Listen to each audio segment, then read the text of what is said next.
Hello, everybody, and welcome to a brand new episode of Back Pass with Ras. And this is me, Ras. And if you're watching in and listening in, you already know, especially those who are watching in, you will already know the guests are already here. We've got a very exciting episode today to share. And let me introduce the guests one by one. On my left, it's returning to the show for the second time, this time to speak about his favorite Singaporean club, Sembawang Rangers, is none other than Haizim Jaudin. How Yeah. you doing, Haizim? Hey, Haizam? I'm good. I'm good. Thanks for inviting me for the second time. Would love to talk about S League actually, especially growing up, man. Yeah, I'm looking forward to this show immensely. And below Haizam, there's Hussain Razzak Hello, representing hi. Woodlands, Wellington. How you doing, Hussein? First time on the show. I'm doing good, Actually, man. got to Yes, say, I'm. it was I'm very hard to get you on the show, but thankfully the stars aligned and here you are. yeah, thankfully, man. Yeah. How are you doing, Hussein? I'm doing good. Okay, I'm doing fine. I'm still enjoying football, but on the other level, lah. Yeah. Because there's no Woodlands, so to me, there is no Woodlands, there is no party. As simple as that. Also, I gotta share this as well for all the listeners and viewers.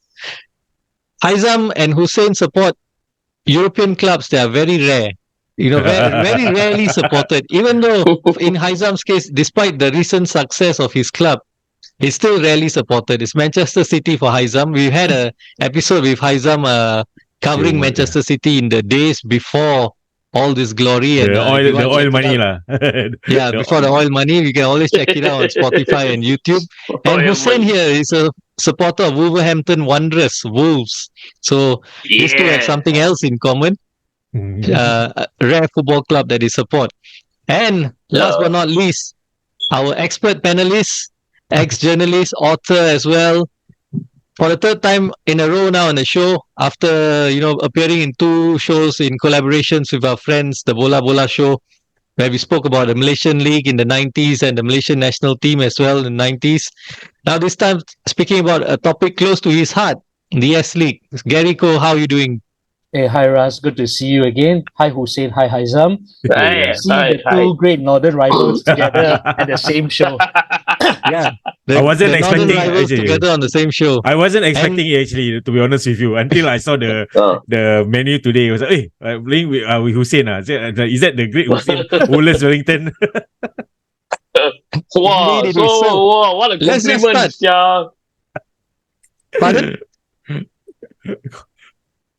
You were saying something, Hussein? A compliment. No. I say what a compliment, yeah. Yeah, in fact, it is. Maybe he's trying to appease me for this. No, he's trying to appease me because this Saturday we are meeting, right? So for the club, he's trying to soften the Soften the blow, yeah. Right, guys. Well, let's just start with the two of you. How and why do you become Okay. supporters of your respective clubs? Let's go with Hussein first. Okay. Actually, all my life I've been living in the northern side, working on the northern side. So it's like a cocoon for me. It's there. So when the S League came out, when the S League was, I think it was at that time it was the Tiger League, right? If I'm not mistaken, in the 1995. Semi-pro league. Semi-pro league. Yes, it was semi-pro. So everyone got excited. Then we were also very excited because we live in Woodlands, the north side. We were actually torn, because north side got two teams. One is Sembawang, and then one is Woodlands. So, but the thing is that because Sembawang is based in Yishun, and the worst thing is that some of my former players, former teammates, were all playing for Sembawang because from Gibraltar, and I also actually came from Sembawang Sports Club and Gibraltar during my playing days, But the thing is that because I live in Woodlands, so I decided that Woodlands, I must support my local club. So I made a stand that it is the local club that I have to support. So this is the thing. But I was happy to see that the northern side, we do have rivalries. But Woodlands was the first choice because I stay in Woodlands. So I decided that, yes, it is Woodlands. And also the funny part is, funny. No, the good thing is that because both clubs started with the initial WWFC. So my European club is Wolverhampton Wanderers Football Club. Yeah. And then this is Woodlands Wellington. And then the best part is that there's a wolf in the sheep clothing. So all these traits come together, So Wow. it's like it matches everything, So I felt like okay lah, I have to as a ardent supporter of the football So I decided to support Woodlands Wellington. Okay, Haizam, yourself? Okay, so I grew up with the Malaysia Cup days lah. So like 94, I remember going 94 to Shah Alam Stadium to watch the game. And then when we grew up that era, you know that you need to have that football fix, right? So when we got kicked out 1994, then there were talks, I think, we're gonna have our own league. And then they were talking about how the different districts will have the different. And for me, I grew up in Yishun. I would say that I'm a Yishun boy lah, until I got married and moved. So I was like looking like, what's the team that's gonna be, in like Yishun? Then they were saying, like what Abang Hussain was saying, Gibraltar Crescent, then the Sembawang Sports Club, and then they have this professional team. Then it's like, because I was thinking Yishun, and Sembawang Rangers was like Abang Hussain said, I was based in Yishun. So Yishun Stadium, Yishun, and then I was in when 1996, I was in Sec 1. So it's like my friends say, let's go watch a game lah, football game, Yishun Stadium. And then Sembawang Rangers was like the closest lah. I mean, that's the logical choice lah. So then then I decided, okay, watch Sembawang Rangers, supported them, Then I realized that with the Northern clubs, there is this feeling of family. I think Abang Hussain also can understand that in the North, right? I think like somehow or other everyone in the North. Like this person is this person's brother lah, this person's uncle lah, this person's father lah, grandfather. So it's that unity, right? And especially with Sembawang, it's like, even though like for me growing up, I had friends from other secondary schools, but we can talk about Sembawang Rangers. Like everyone watch the game. This is my friend. This is my primary school friend, childhood friend. So I come to love Sembawang Rangers because number one is like we were always the underdog. And then at that point of time when 1996 started the S League, and Woodlands Wellington had that famous, we had our Mourinho, Mr. Wenger, North of the North, and he's always talking shit. Like he says like Woodlands Wellington, the best club, and especially the Northern Derby. And I think that's my first real experience in a derby match. Granted, I watched, I also followed Man City, but I think I missed the fact that I want that rivalry, like when supporting the Singapore national, the Malaysia Cup team back in the States, right? We know that our rival was all the other states, and then the S League brought that to the local flavor. So I felt that Sembawang Rangers was the underdog team that always had rivalry with all the clubs in the league. But I think it's the closest is the Woodlands Wellington lah. But talking about the underdog, right? We somehow or other we are like the Millwall of Singapore, the S League. Like nobody likes us. We get the best player. Everybody will take the play. Like I remember Alam Shah, all going like that. So that feeling was like we are always the underdog. That is the feeling that I love lah was for Rangers. All right. And speaking about that, very nicely we go to our next question. Share with us your match viewing experiences, any interaction you had with clubs, with players. Okay. For me, because I wouldn't say the real fans lah. So the hardcore Sembawang Rangers fan will always sit at the opposite grandstand. We call it the Ibrahim corner. So that's where the ruffians of the ruffians will be hanging out there lah. We cheering. Okay. And then fun fact, Yazid Yassin's parents family will always come watch the home games and will always sit over among us. So I remembered one scene was that Yazid Yassin's father actually walked away from the family, walked towards the center half of the border, basically the match sponsors so started hurling vulgarities at the referee. Then we were laughing lah. We were like laughing like, hey, that's Yassin's father, right? Like, why is he scared? Then after the whole family was laughing. And then another thing that I remembered was that I think the fans, as usual lah, we were protesting the referee against the decision against Rangers lah.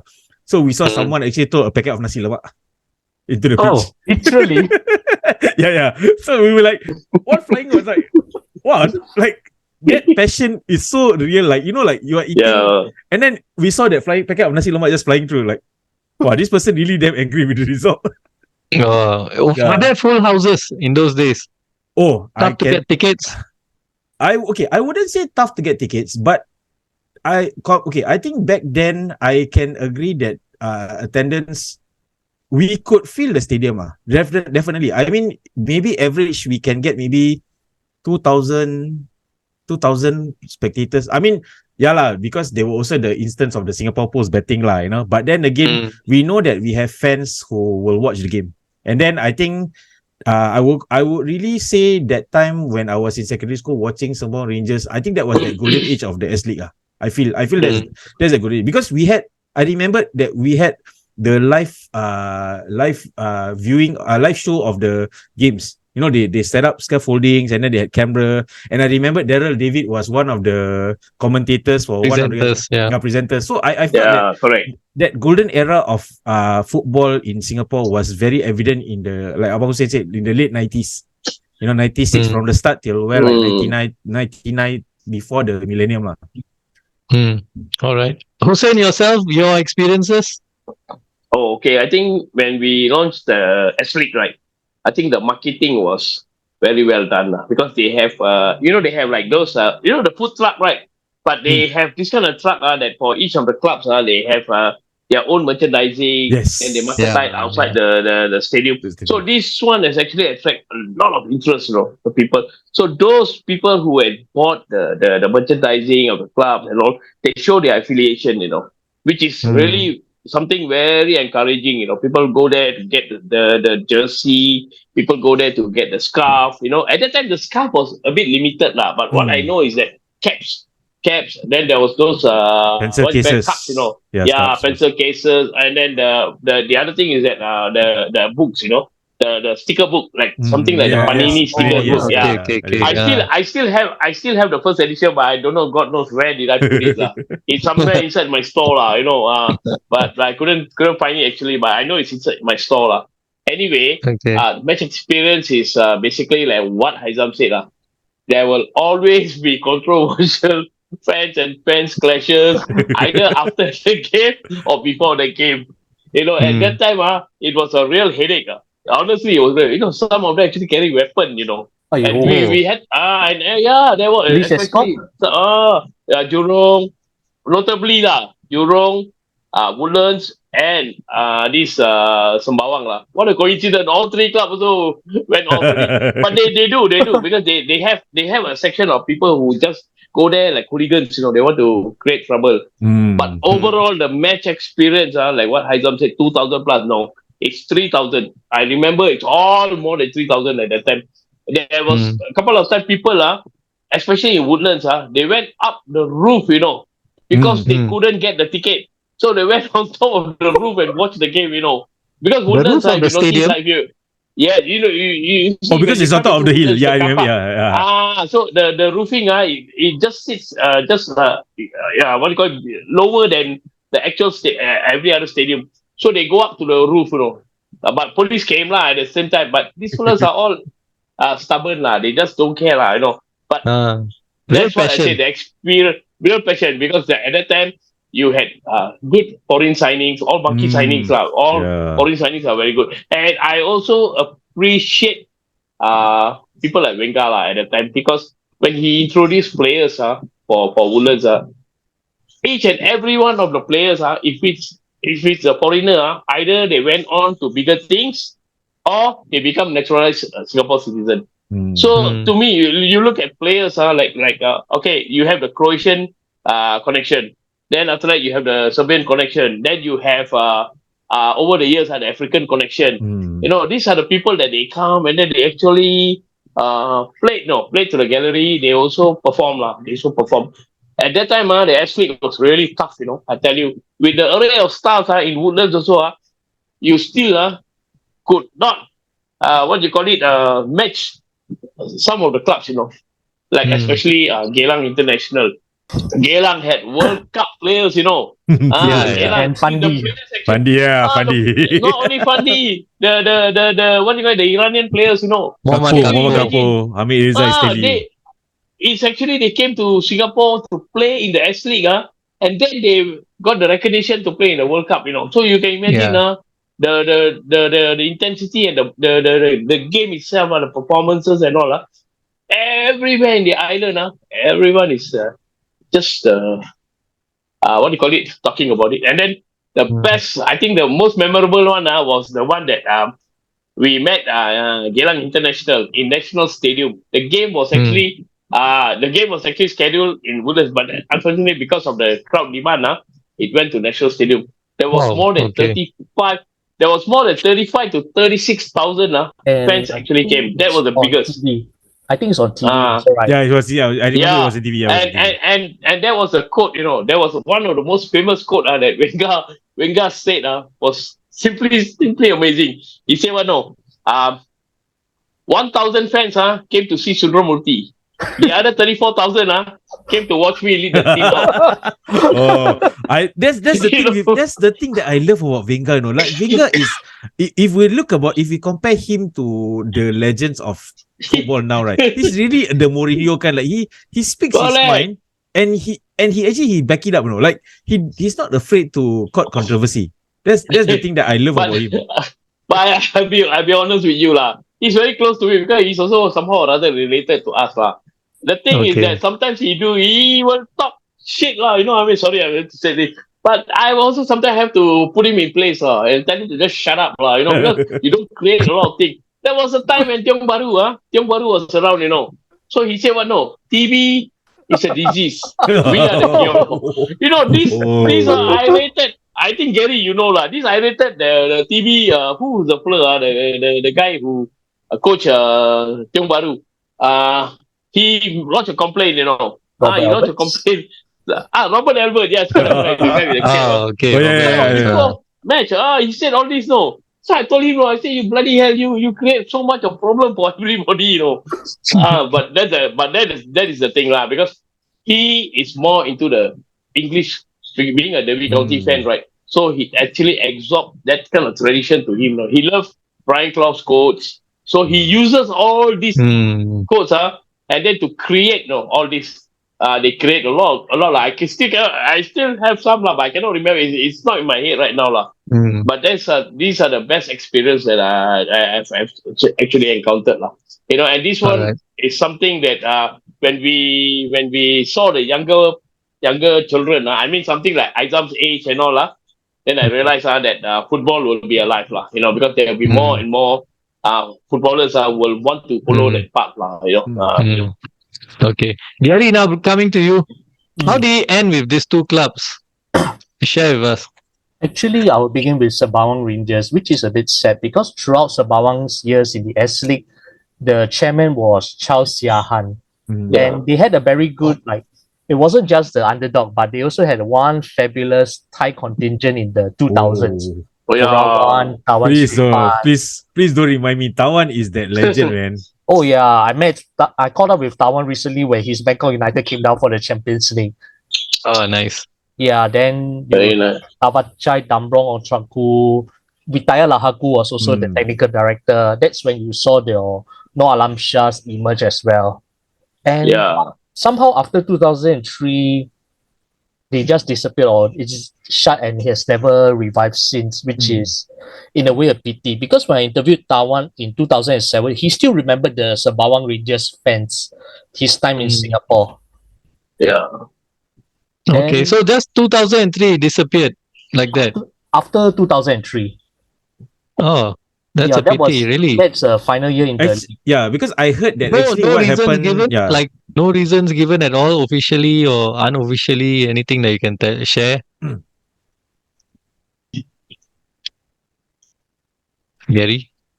Well, I'm not very sure because I also do not remember, but I think the usual platform would be financial difficulties. I'm not sure if Haizam would.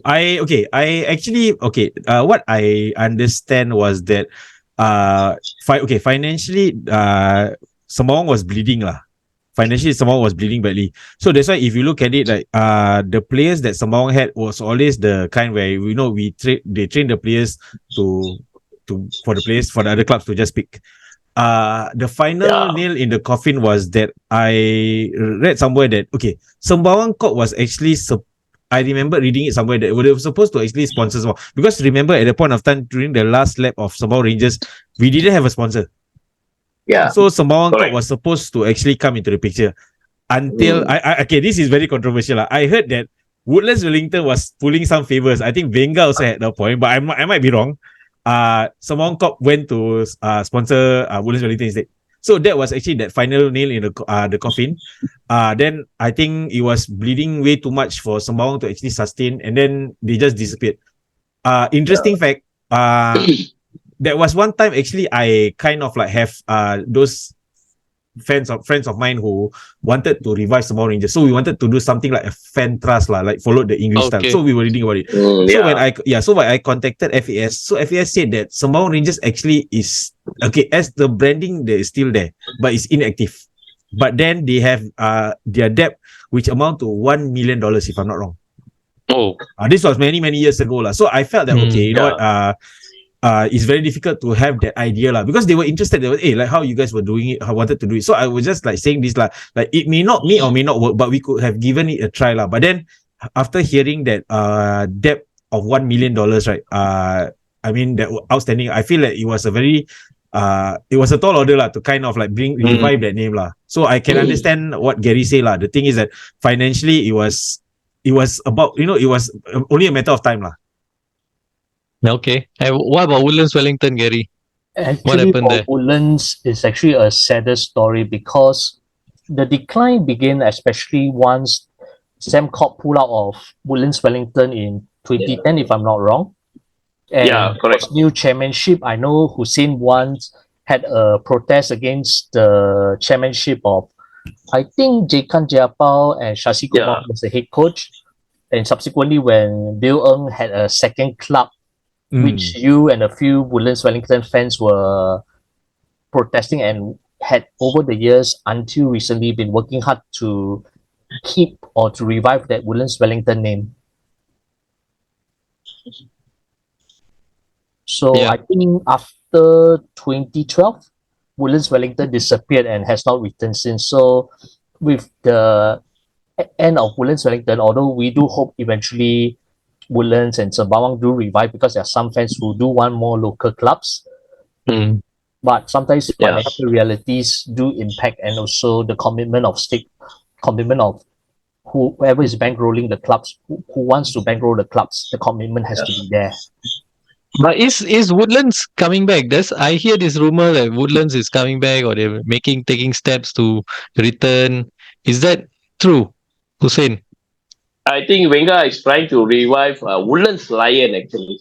Woodlands Lions, So, but I'm not keen about that lah, because the word lion can be associated with so many like FAS, the Young Lion, and I also did ask him why Woodlands Lion. I said, and then also in the IWL, we actually have 4 or 5 clubs playing in the IWL. So I said, we have 4 or 5 clubs participating in the Island-wide League, but we don't even have a proper club in the north. So I say, why not these Island-wide League teams are pooled together? But the problem is because, like what's happening is a good example. When Sembawang Rangers, when the cracks came up, it was actually because there was conflict of interest. The former officials and ESCO from Sembawang Sports Club and the Gibraltar ESCOs could not see eye to eye. So there it started the crack. There was a lot of conflicting views and all these things, which led to the club also in a very declining state. So this is what happened. It's the same with like what Woodland is. When you have another club coming in to combine, especially Hougang, you are already creating so much of pain, anger, towards the fans. Because Hougang, we always consider them a rival, No doubt we are all together as one when we in national unity. When we support the national team, we are all together. But club is club. So when Bill came in and Bill wanted to take over, he promised a lot of things, But at the end, what does he do?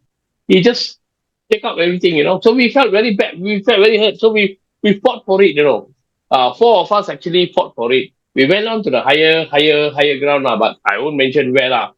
Wenger, myself, James Lim, and Ben Tan, 4 of us. We went to meet FAS president, Lim Chin at that time, and then the FAS committee and all, So because we were all very hurt, we had a club, we had a community club, This club is actually a community, When I started the fan base, the fan club, I base on families, I bring the families along, So every one of the supporters, their families are all there. It doesn't matter what race, but you are there, That's the reason why when I actually introduced this fan club base, I told the club, when Sembcorp came in, it was like oil money lah. Wow, it's a rich club. And they start signing all the players, that all the famous players start coming in, So we felt good lah, we felt good, But I have to be honest with you lah. As much as Francis Gomez, the former president, he is a footballing man. He is a footballing man. He's passionate. He's firm, but he's a footballing man. And that's one thing I like about him. Sometimes when I tell him my ideas, he will bring it up, He will bring it up, and then he will, when during the match day or after the match day, he will tell me, okay, Hussain, I've already considered this. Okay, go. That's why we had allowances for our cheer girls at the time. We had about 30 over cheer girls, Then we had array of drums. Yeah, we were allowed. I tell you honestly, we were allowed. Then we have fans, fans who comes in, family fans and everything. And then I even told him about the jerseys, that we want to buy. Most of us, we don't take for free. We only take the jersey at the end of the season, the players' jersey. Whether it's home and away. So I always inform the club, the home and away jersey, set it aside one side. So we'll give it to all the hardcore fans who have been with us throughout the season. So I know who they are. Everyone is in my hand. Even if I have 1,000 fans, it's all in my hand. That's why we travel in large number, whether home and away. You see, because I want to lead and I want to show them that I talk the talk, I walk the walk. I've also rubbed. I've also rubbed salt into people's wound now. But at the same time, it is a passion, to support the club. It is there, So people know, people see, people say, oh, okay, this guy is very passionate, He wants to bring the team together.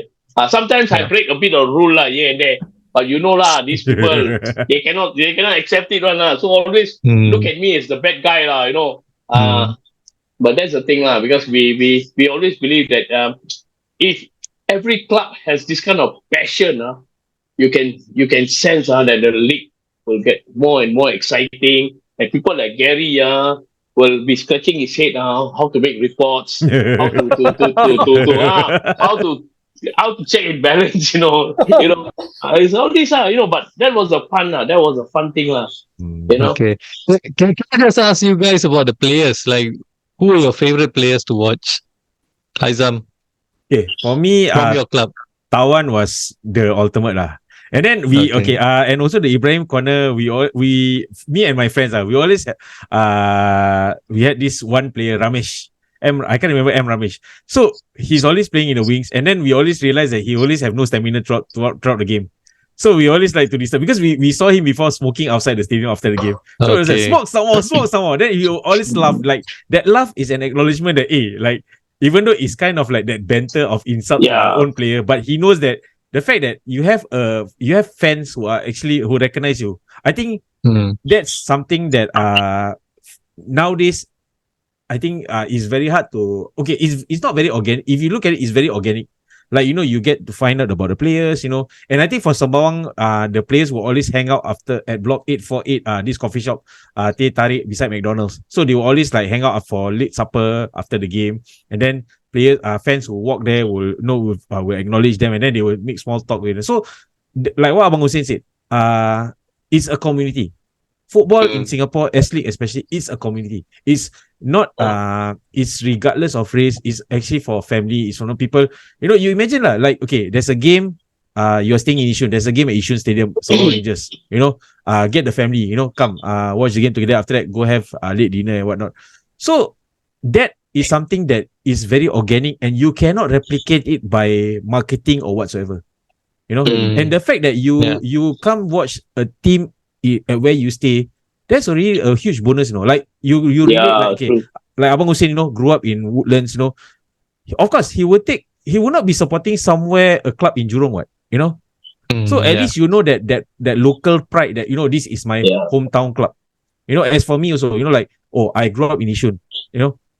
This is my hometown club. And interesting, I have a rival club who is, just neighbors, Woodlands. So you can experience that, like nowadays a lot of people were saying that, like how come Singaporeans don't support their local team? Because there's no organic marketing that you can convince people. Like, okay, right now I'm staying in Tampines.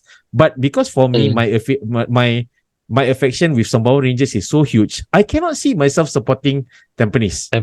Even that previously, like I tried supporting Hougang, but then I realized that as friends, yes, I mean I can support behind the idea, but the fact that I grew up actually supporting Sembawang Rangers, that romantic in me would want to see Sembawang Rangers come back.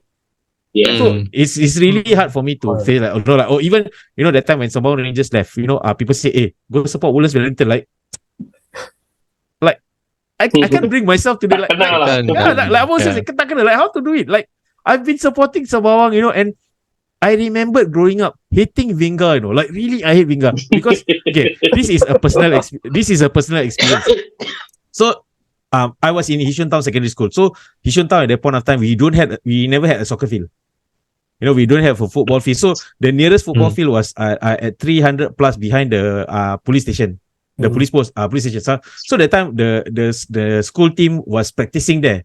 Actually, Vinga came in, scolded all of us, removed the goalpost, and asked who gave you permission to play at my field. That's how Vinga is the villain, to the point that I was like, pardon my language. But did he own the field or what? Yeah, that's the thing, because we were students. We were like, but we are training for our school. Anything can play. Yeah, for our school team. Like we need to practice. Then turns out, so what happened was that so many years later, so I had a show in 98 Live. So one of the hosts was Vinga. So after that we had lunch lah. So I actually asked Vinga about this. Vinga, can I ask you, like, is the pitch owned by you or like Woodlands Wellington? Then he said, no, but actually if you have to ask, like you have asked Woodlands Wellington, or because that time Woodlands Wellington was the active club lah. So they kind of have like first dips on it. So he said if the school have asked, I think it shouldn't be an issue. But the problem is right now it's just trespassing, and I need to answer because these are my assets lah. So I was like, okay. Then from that moment on, I kind of like respect Vinga because for his character, he actually is passionate about local football. That's the thing. And I think Abang Hussain can agree with that. Because he really wants to see local football doesn't succeed. But unfortunately, things happen lah. Yeah. Right. Nice, good points, Haizam. Meandering away a bit from the topic, but all interesting nuggets you've shared with us, because these are your personal memories. Some people do not know of, and of course, both of you, in fact, Haizam and Hussain, is speaking very passionately.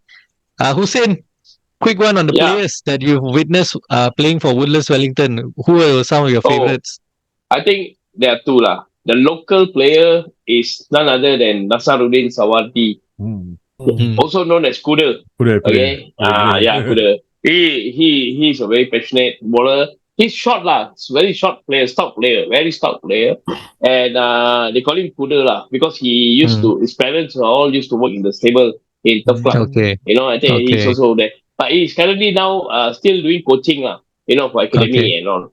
The good thing about him is because Agu, you remember Singapore national player Agu Kashmir during his interview, he said, Kuda could anytime go into the African League, because of his strength, because of his stamina, and also he's a very hard tackling player.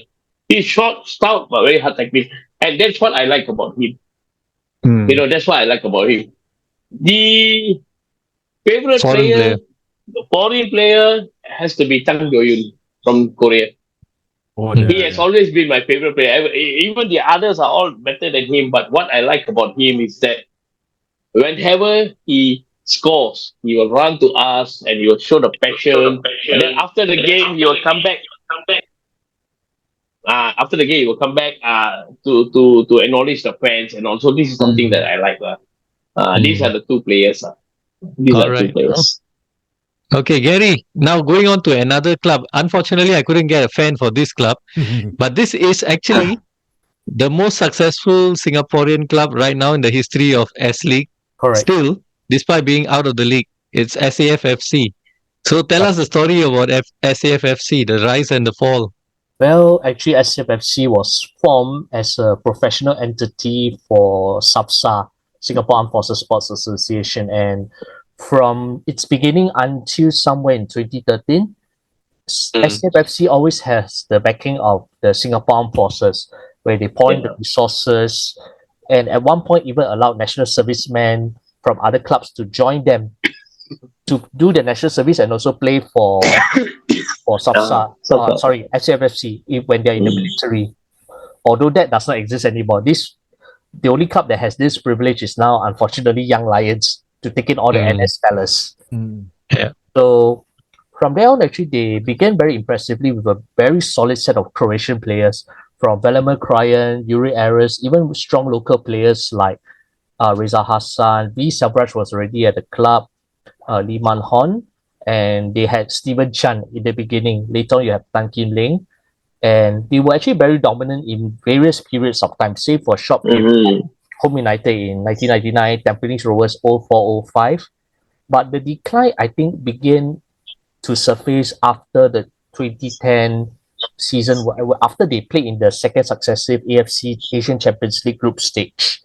And that's where, yes, they still had the small highs under Richard Bock, but after Richard Bock, it's really not the same since. And the decline really accelerated once SCF no longer become the main supporter for SFC when it was renamed into Warriors FC, in the name of so-called eventual privatization in 2014. But it did not work out. Debts began to accumulate, and eventually Warriors FC were forced out after 2015, or I do not remember which season already. 2018, or I think it's 2018 if I'm not wrong. Okay. And any news on them? Would they be coming back?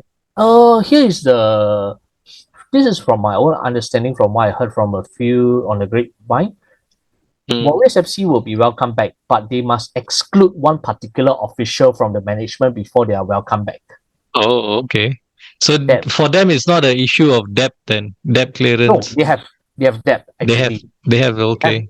But at the same time, from what I understood, they were during the debt period, they were also allowed to still run one Singapore Pools franchise within the Choa Chu Kang area, and it's still ongoing. Just that FAS did not like this one particular official, Paul Po. Okay. Yeah, and as long as he's still in that role, Warriors FC will not be coming back in a hurry. Okay. Okay. And this club actually, I actually forgot about them, but during the course of this show, this club's name was mentioned, Jurong FC. What about them? What happened with them? To them actually. Actually, for Jurong FC, what happened was actually Jurong has already been an established club in the NFL semi-pro era.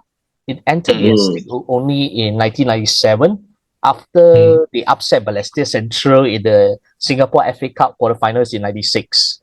But after that, as soon as they joined the S League, they almost went out of business. In fact, it took the newspaper campaign to save Jurong until 2003. I know newspaper was very aggressive, like Jurong FC. But because this Jurong FC was under the long-time chairmanship of the late K. Supaya, so I think after 2003, again, financial difficulties, they really, as with most of the local clubs, they have either set out or have previously set out. It's always these financial difficulties that comes to professional football, where clubs, they often have to bleed money. That every club needs support from Singapore Pools or Singapore Tote Board in order to survive. It's like without Singapore Tote Board, almost every club will go under. Okay. And who were some of the notable players that played for Jurong? I know Sundram was there. Well, I think there was Bojan Hodak, who without doubt. Yeah. Who's currently Persib manager, but had also coached a number of clubs in Malaysia. Yeah. Precious Imujirai, Park Tae-won before he went to Woodlands. Park Tae-won. Let me see who else. Bashir Khan. Bashir Khan, okay. The goalkeeper. Ex-national. Correct. Yeah, But all I right. think the Jurong FC's golden period came under Sudra because everybody wanted to see Sudra play. Just as back in 1995 when, before it became Woodlands Wellington FC, they signed Sudra, 4,000 went to see a second division game. Yeah. Okay. And the drums, right? Hussain. The drums were like what? Multiracial drums? Oh, we have the Chinese lion dance drum. We have bass. We have a lot lah. Then we even have those like the Boyanese musical instruments. Okay. So most of my boys, actually, the ones who are playing the drum are all those Kompang group, group from my estate. So they will come down and then they will do all the. So we were just too loud lah. So we tried to actually what do you call it? Minimize some of the thing because the stadium is very small, and then you need to put a lot of instrument and all that. At that time when we had all these, it was very loud lah, very loud. And on top of that, the atmosphere and all that. So I even have people telling me, can hear you all from the interchange, the fast interchange, they say, wow, can hear the drums, the music all from the interchange. So I realized, hey, it's just too loud. But no one actually complained about it lah. Maybe because people love it lah. But then I realized the thing is that the logistic. When the logistic, after the game, then we have to go and sort out everything. Then some of them have to bring back the things, So that's where when we start talking to the club, to give us one space lah, the office. Then we were quite thankful lah because actually Francis Gomez actually gave us one of the room to take to store all our items there lah. So we were very thankful. All our things were all there lah. So basically, we are no problem lah. Like what Gary said lah. The day when because we had a protest incident at that time. So during the Singapore Cup against Tampines Rovers, so we had some contentious decision made by the referee. So controversial and all. So Francis was the one who actually asked the players to come out. At that time, Jock Steinbrunner was the manager lah. So that was the downfall. Yeah. So when we actually protested, the players all went out. Only one player stayed in lah. It was Yazid Yassin, the goalkeeper. The rest of the players all came out. So what happened was the next day he called for an emergency meeting. So he also wrote me in lah. So I went in and he was telling that FS is going to fine him or going to fine the club. So I think it's about the range of 45,000 lah. They fined. Then at the same time started lah for Francis to feel like it's not worth it lah to continue like that. So he stepped down lah. So when he stepped down, that was where the downfall start lah. The declining. But nevertheless, the fans are always there because at that time I told the fans, hey, sometimes some of the funding we couldn't get, So for this thing, they said no, it's okay. Never mind. They said we still support Woodlands, so we still go in a big group, We still go in a big group back. So that's the thing lah. That's the thing about the passion, the testing of the fans lah. Because if those who are there for the monitoring thing and there was also a very enlightening part lah when this guy I cannot remember this captain name. He's a Japanese player lah. He used to play for Jurong also. He used to play for Sembawang Rangers. Akihiro Nakamura. Akihiro Nakamura, yes. Yes. Akihiro Nakamura. When he knows that I will come and watch them in training, So when they were training, Aki actually came to me. He gave me an envelope, It was about $450. No, then I said, what is this? Wow. He said, no, this one is for the fans. It's from all the players. We chip in, you give the girls. Because he knows that I'm fighting for the girls, the allowance. Because most of them are school students, So the allowance is a welcoming pocket money for them. So I was like touched, I was touched, Then I said, alamak. They said, no, we know about the problem there because the club now cannot afford. He gave me the 450. So I took the 450. Then on Wednesday itself, before that, I called everyone down at the rally. I talked to them. Then I told the players, I said, okay, this is the money that I'm going to set aside 200 for year end.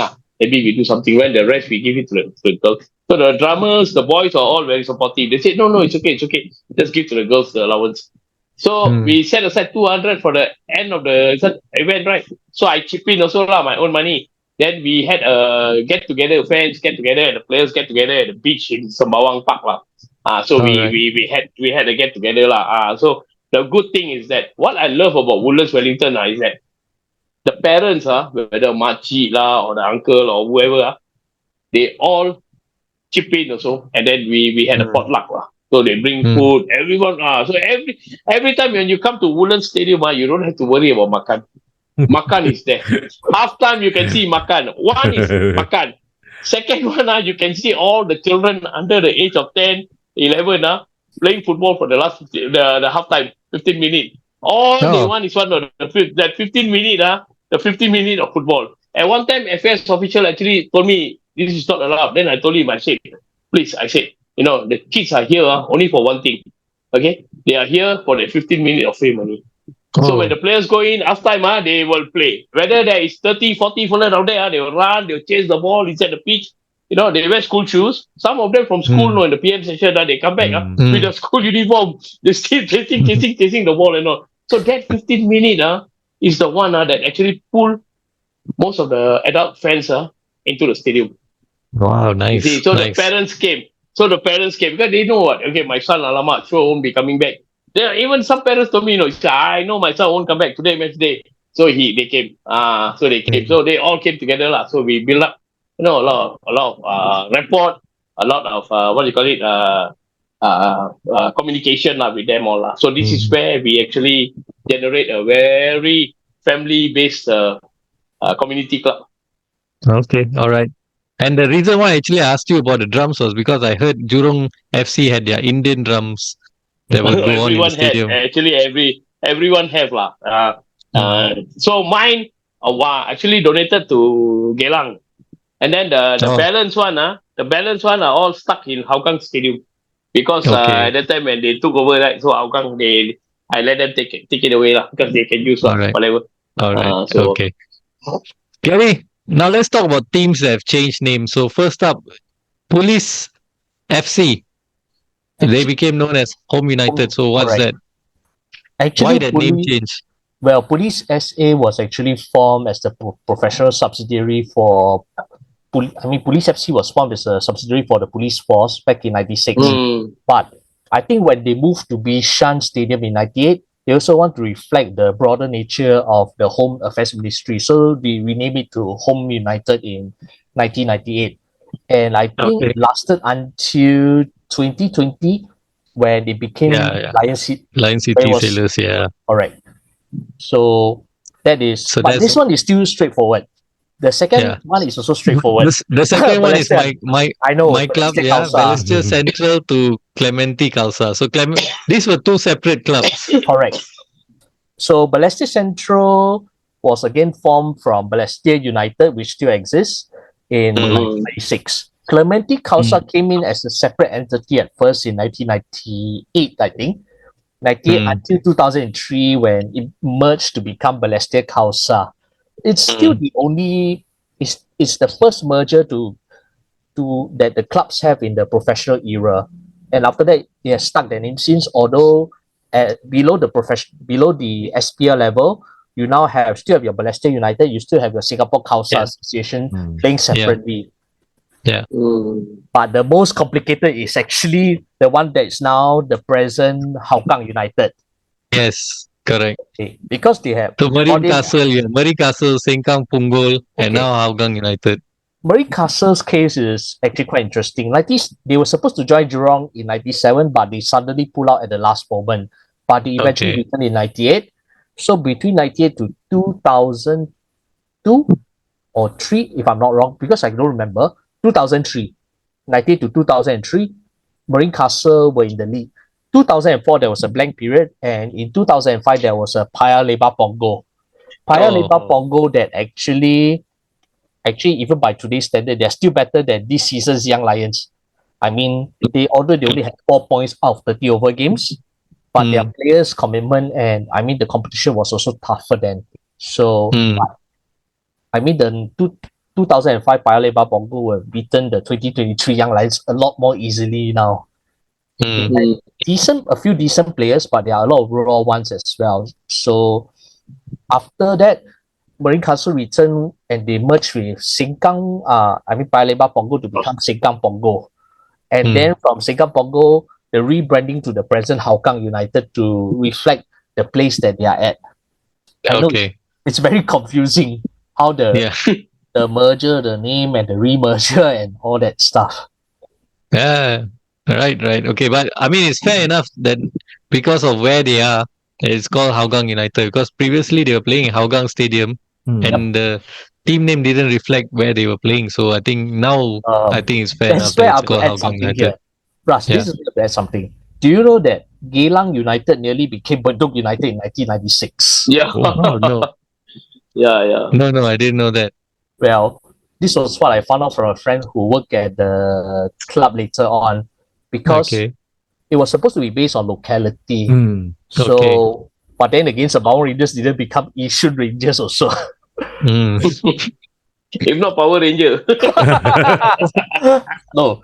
And then it should be all rainbow already instead of the green. It's very interesting if you look at it like 1990. I think 1995 we had the local papers were showing about like how the locality of clubs will reflect. But then I think on the other hand, because we have clubs, historic clubs, like Abang Hussain, like the Gibraltar Crescent, even like for Balestier Khalsa, even Geylang International for that matter, who was playing in the semi-professional league. So I guess they wanted to have that balance. Like, okay, if let's say we bring these clubs to make it professional, does it make sense for them to change their name from Geylang International to Bedok, Bedok International, Bedok, because it doesn't reflect the historic, Bedok, it doesn't reflect the historical, history behind the club. Yeah, even for Tampines Rovers has been there for the longest time. But imagine, if they change, it's just because they went professional, you just change the name.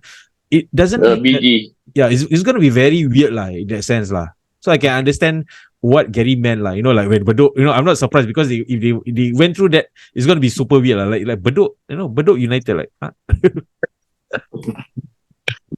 Okay, so now these are the local clubs. So which year did the foreign clubs start emerging in the S League? Actually, it began in 2003 when Xinji, which actually comprised of a group of journeyman Chinese footballers, they came to Singapore under Wang Jinghui. Wang Jinghui, when he first came, this is an interesting story. He was still taking public transport. Then suddenly he had a car. Eventually, when Xinji went bust after 2005, he already has a restaurant for a long time at Vivo City. Oh. Interesting. That's interesting. Yeah, but Xinji, because they gave the platform for young Chinese footballers who could not make the cut in their local league, partially due to finances, because in the Chinese Football League system, unfortunately, it still exists today where parents or certain agents, they pay money to say, hey, I want this player or my son to be at this club, or even better, pay the FA to say, I want my son to have my first cap. Please put, I want my player to have a first cap, so put him in the national team. Ooh. Wow.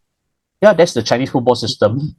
That's why the Chinese netizens are always bashing the men's team.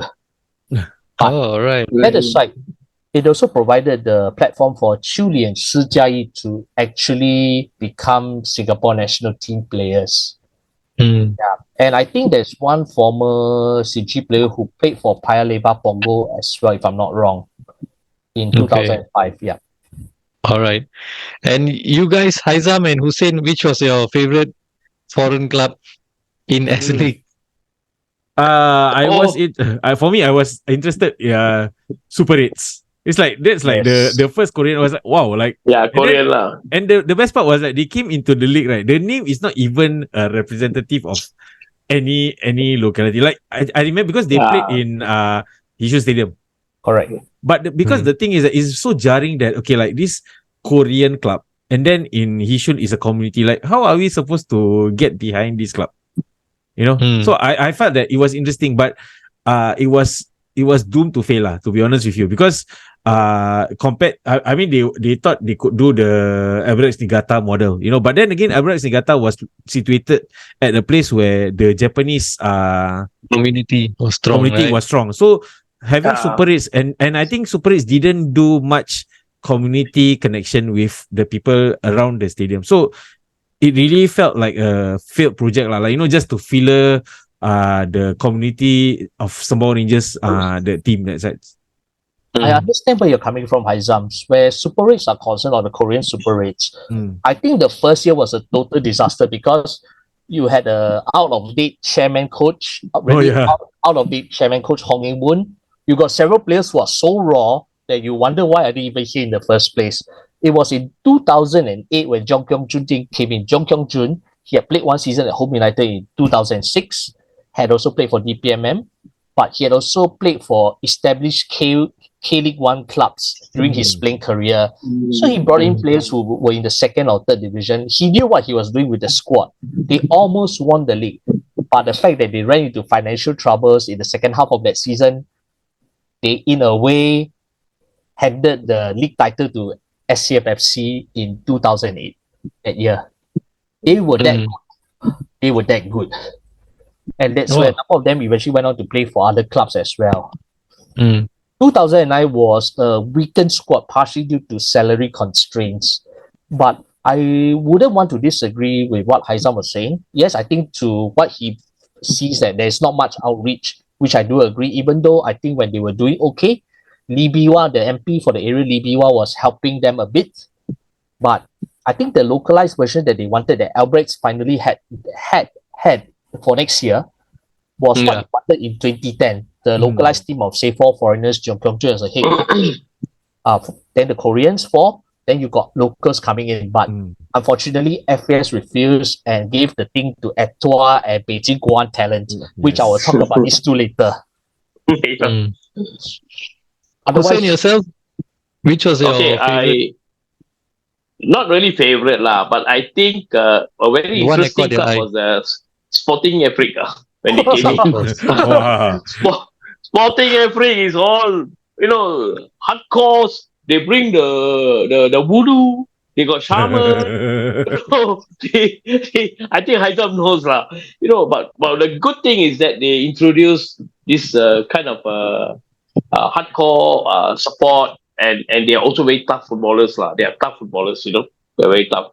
The other club, of course, it's interesting lah. Etoile FC, but Etoile actually brought the SPG girls all, to create more fans in the stadium, and you can see more ladies coming to watch Etoile FC.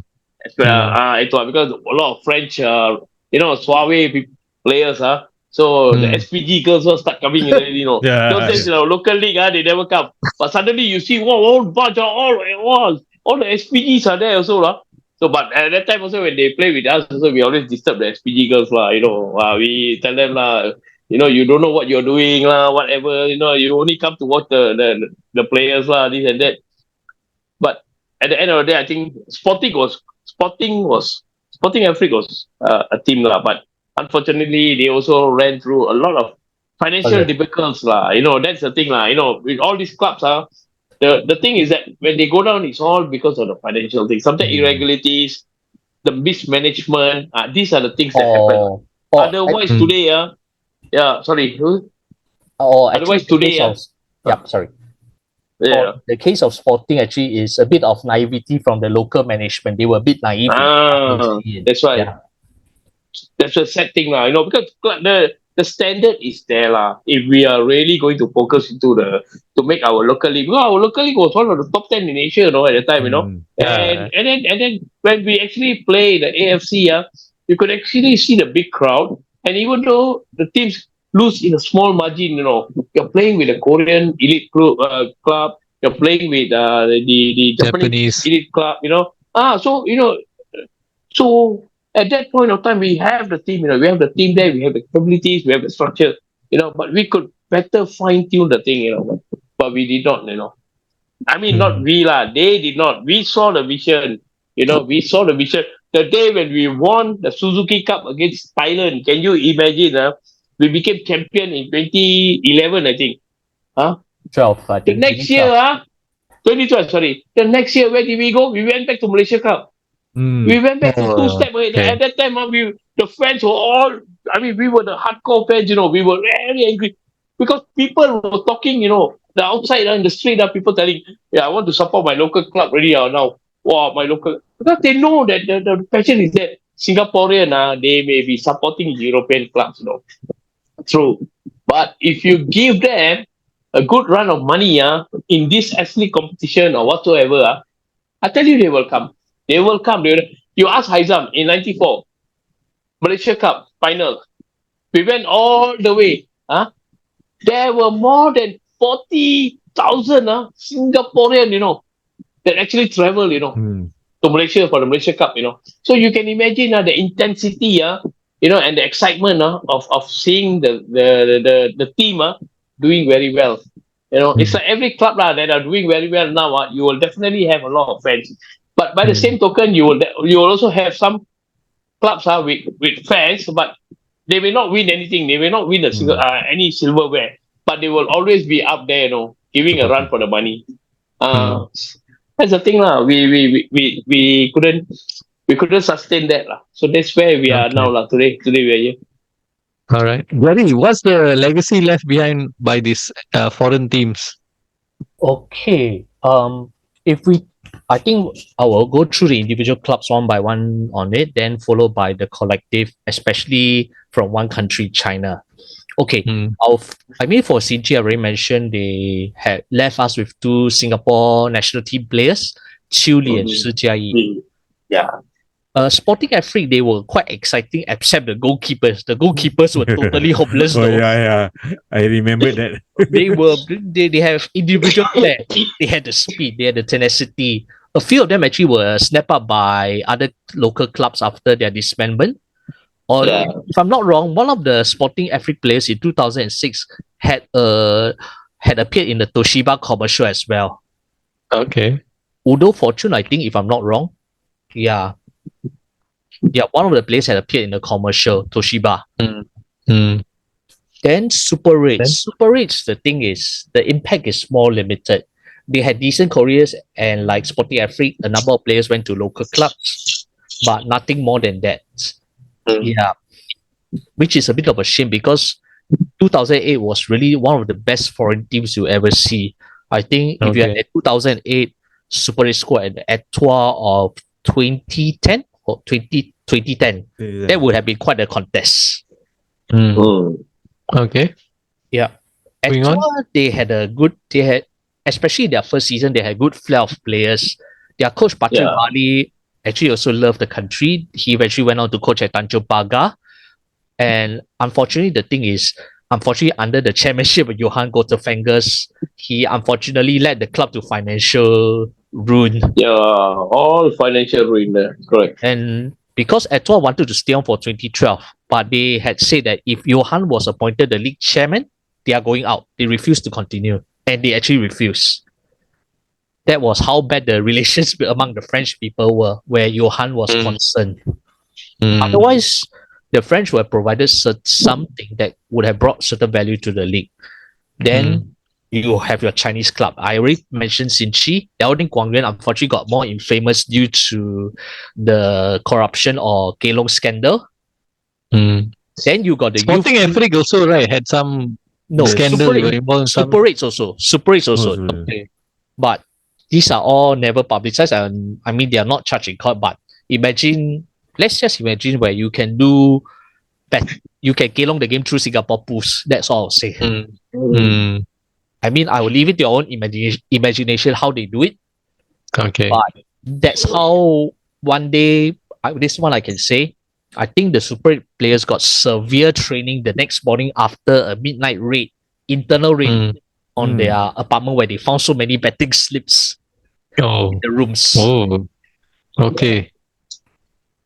Next, which other teams now left? Well, you got your Chinese clubs, your last two. These two, the last two Chinese clubs, Dalian Shide Siwu and Beijing Guoan Talent, they are actually the feeder teams from the Chinese league clubs. Dalian Pro, as they are now known, and Beijing Guoan. Dalian Shide also actually had the same problem as most of the foreign clubs also, most of them, the betting thing too. They were, but they had two players who eventually went on to play in the Chinese Super League. Lu Peng, who was their brightest prospect, only stayed 6 months in Singapore, but he had a more mediocre career than Zhao Honglue, who now has a much more respectable playing career as a journeyman in several Chinese Super League and League 1 clubs, Division 1 clubs, second tier.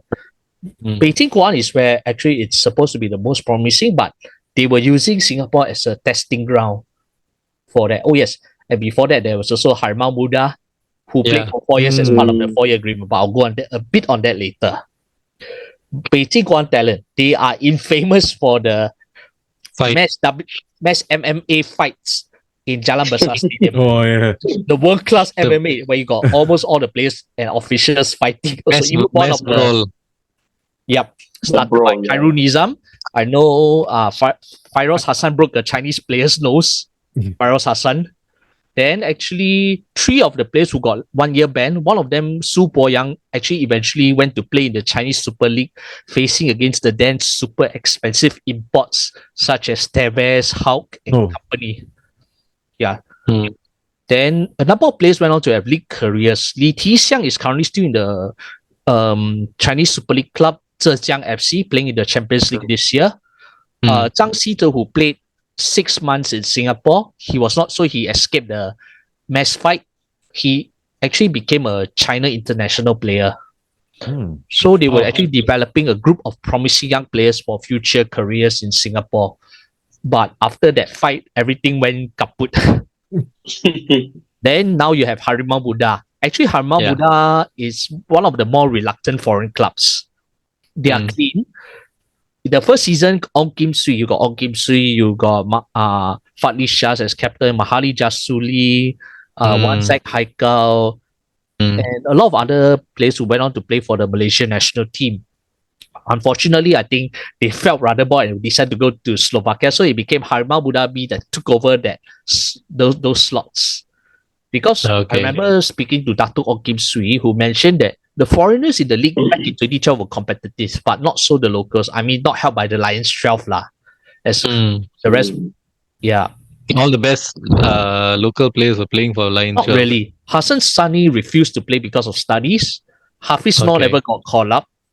And actually, a number of others got for other reasons didn't also. Very few, but they were in the super minority. Majority went. Ridwan Muhammad was then languishing in the Indonesia, so he never. Noor Alam Shah did not play either. Neither did your foreign-born players like Daniel Bennett. Only Agu Kasmir was the only foreign-born player to play for Lions 12. Daniel Bennett, Farudin Mustafic, Sejai Chui, all never got called up for the Lions 12. Okay. So it's actually an all-local, the Lions 12 was an all-local thing, but it did take away some of the shine because of the promo, the storyline that Lions 12 had. Even though I think if there's a consolation to die-hard local fans in Hussain, Haizam, and the rest, actually the old-time Malaysia Cup journey goers do not feel hot about Lions 12 either. It's only one certain group of fans that were very excited about Lions 12. So it's not that hot. So nobody really missed Lions 12 when they were gone. Nobody thought about, 10 years later, 10 years ago, they won the Super League, but who cares about it now? Not even the players think about it. So, because I think I digress a bit, but the Lions 12 players themselves were so upset by FAS management. Because there were too many broken promises that FAS gave to their own players, but also to FAM. That's why the FAM management, including the current, soon-to-be outgoing Agong of Malaysia, Sultan Abdullah, they all unanimously kick Lions 12 out of Malaysia forever. Okay. All right. Okay. So collectively, what was the legacy then? It looks like a lot of teams came and went. Yeah, because what Winston Lee was the chief protagonist who wanted, and actually what we do want is a bit of new foreign flair to push our locals up. Like you got your Albrechts, your Japanese, your technical football, your French with their technique, their gameplay, your Koreans with their dynamism and their aggression. I think the ideal is to have our players adopt some of these things, learn from them, and try to put it into their game. But obviously, it has never turned out this way. Sometimes our players may tend to be more. I mean, I don't blame them. Because the thing is, it's not something in their culture. It's not something that you teach out of the blue from nowhere. I think even the Malaysians, when they were playing, the Ong Kim Sing era was a very strong team, but I think they also got bored after a while playing against us. Because it's not the same feel. Yeah, but the only clubs that are left, Albrechts, they are going to localize next year. I know some local fans don't like DPMM FC, but DPMM is a real outlier to all the foreign clubs. DPMM is the partial diplomatic arrangement. That's where last time, I think Haizam mentioned something about 15 minutes of playing football or these things. DPMM eventually also had the same thing. But at the halftime is the Crown Prince's son, Prince Abdul Butaqib, go and play with his own buddies. Yeah, it's true. I saw that at the Hasnal Bokia Stadium. Okay. Yeah. All right. So yeah, that's that then. I mean, it's been a really absorbing episode, really exciting, a lot of passion shown by Hussain, Haizam, a lot of knowledge as usual from Gary, a lot of insights as well. I hope I've covered all the clubs that are now no longer in the current Singapore Premier League. So any clubs missing, I apologize. We shall do a feature one day soon on our page. And any last words, Haizam, Hussain, hopefully, and also Gary yourself, any last words you got to say for the viewers?